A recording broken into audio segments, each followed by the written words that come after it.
Hey everyone, this is Wade from FishfinderMounts.com and FlowTube Fanatics, and I am here in the interior of British Columbia on a beautiful lake here. Not Roche Lake, like the typical lake I'm usually on when you see these videos, but a different lake here. I've had a great day of fishing, and I thought I'd just take some time to review the Humminbird Helix 5 DI. And I've really enjoyed this fish finder. I was using earlier today when I was on another lake. I took a break and then I came out onto this lake. Oh, and my good friend here, Chris, he's playing a fish right now, so I think he might have just lost it, unfortunately. Nice job there, Chris. Well, at least there's some action for me. It's good. Yeah. Was that on the Chronomid? Yep, that's your Chronomid. Very nice.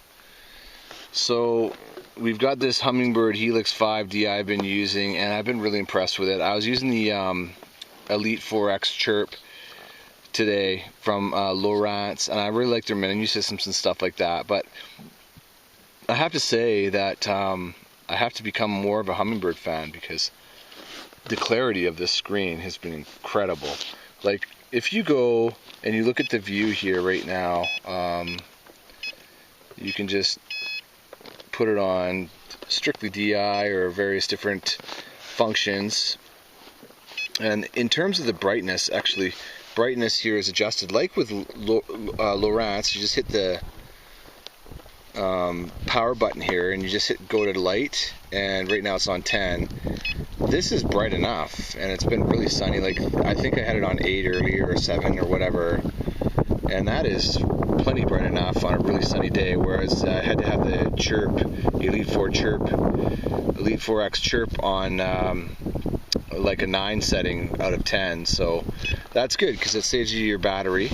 You can run it longer. I've been running this fish finder today for probably a solid 5 hours so far, and it's been running all day long on our U3 mount. This is a 5 amp hour battery inside of here on our U3 mount.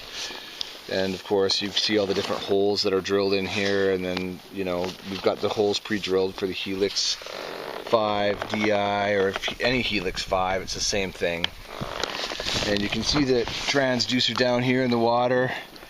If I want to launch or beach, I can have this out of the water so I can protect it, and then I can swing it back into the water when I'm ready to get going here, once I'm in the water and I'm fishing. Of course, it's pointing this way because that's the way I'm kicking when I'm in a belly boat. I'm kicking backwards, unlike a conventional boat situation. But here you can see how nice and clear it is, and the DI signal I'm getting, and I'm really getting, like, it is a HD screen as well, so they've got a higher resolution on it, and just the definition of things I'm picking up, I have to say, is better than the Lowrance Elite 4X Chirp. This is just easier to see, easier to read. The menu system, again, though, is more complicated. You can see here, when you're in here, you can actually change the sides, how big you want each side.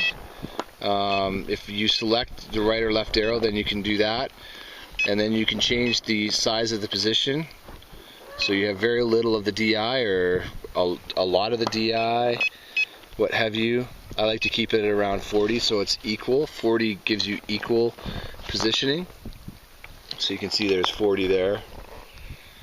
And we'll just exit out of that. Oh, if you go up, you're exited out, and then you can change the sensitivity. I did increase the sensitivity a little bit. I think it comes default 10. I went up to 12. You can enhance the down imaging and stuff like that. But just going back to the menu here, if you hit the menu button multiple times, you see how it scrolls through here. Well, here you've got 3 tabs, so if you go over, you're going to go to each tab and get into the setup, and you can see the menu features in the setup, and then you're going to go to the sonar part of it, and you can, you know, tweak their switch fire, their surface clutter, imaging frequency, beam select, all of that kind of stuff. And the switch fire, I believe, should be alternating between the different beam frequencies that you can actually use off the transducer. So yeah, I mean, I haven't really had to tweak it much or anything today, so I can't give you a really in-depth view of everything, but unbelievable. I've been really happy with it. I think this is going to be my go-to finder until something better comes along for a float tube.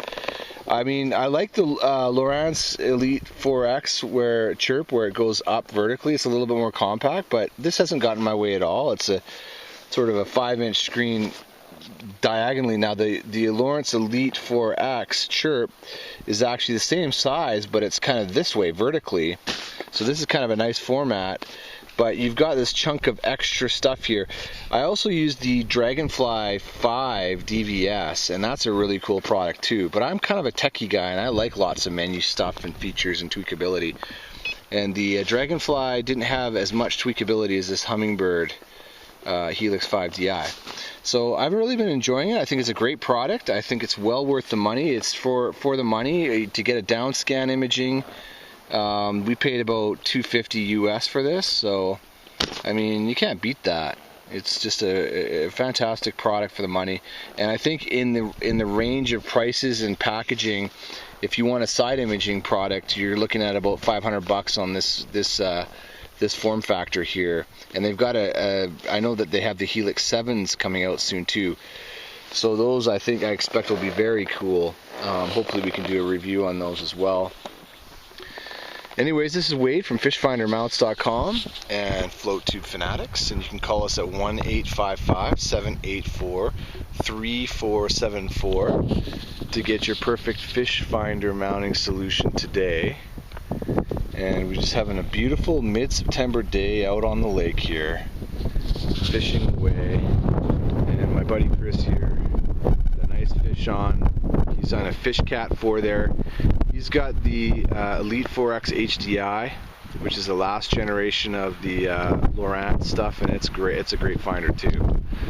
So all these finders that we're reviewing here are just fantastic products and great for you know, a belly boat. They're not too large, and you know, you can run one like the Elite 4X HDI. You can run on a 2.9 amp hour battery all day long, and this one on a 5 amp hour battery all day long.